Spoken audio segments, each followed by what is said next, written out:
Je suis le général-major Pierre Gérard, commandant de la composante terre, et je vais profiter de l'occasion qui m'est donnée ici de vous transmettre 3 messages, 3 conseils que j'estime importants et qui sont finalement mon constat après bientôt 35 années de carrière.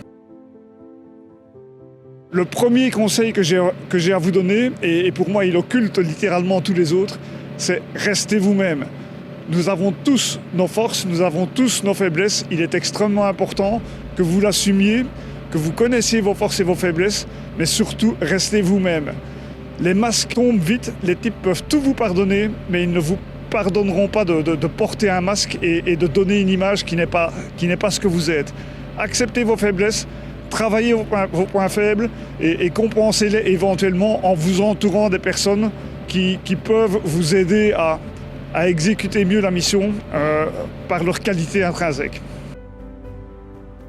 Le deuxième point, trouvez votre point d'équilibre.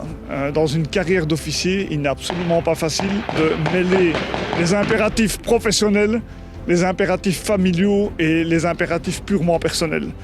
En pleine crise Covid, ça le montre encore une fois, en pleine crise Covid, tout est important, la famille est importante, la santé est importante, le travail est important. Il n'est pas toujours facile de trouver le point d'équilibre. Trouver son point d'équilibre, ça ne veut pas dire être rigide, être statique.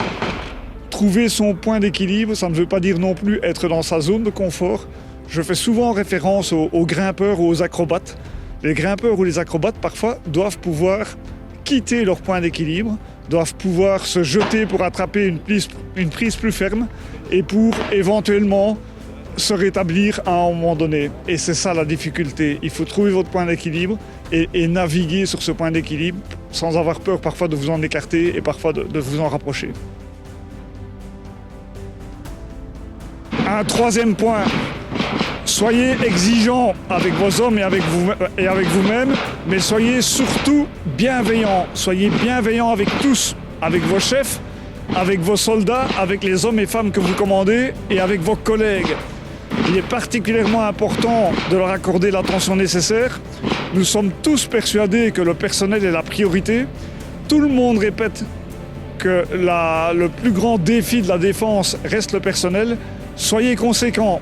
Si vous pensez la même chose, allez vers vos gens, passez du temps avec eux, discutez avec eux, soyez à leur écoute, écoutez-les plus que vous ne pourriez leur parler et battez-vous pour eux. Alors 3 qualités que j'estime particulièrement importantes pour un officier et pour un leader en général, que ce soit dans le monde civil ou dans le monde militaire, la toute première, c'est l'esprit de synthèse.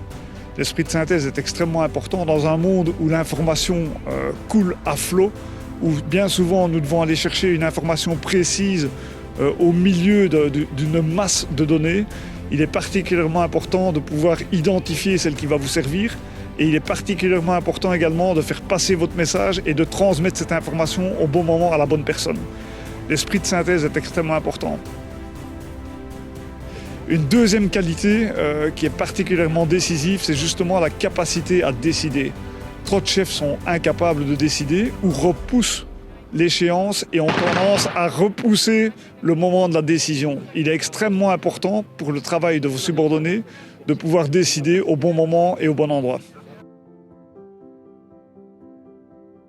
Une troisième qualité que j'estime comme particulièrement indispensable, c'est la capacité à pouvoir accepter que quelque chose soit fait par quelqu'un d'autre d'une manière différente que ce que vous ne l'auriez fait. C'est la base de Mission Command. Si vous ne parvenez pas à intégrer ça, vous n'arriverez jamais à déléguer et vous serez submergé par les tâches à venir.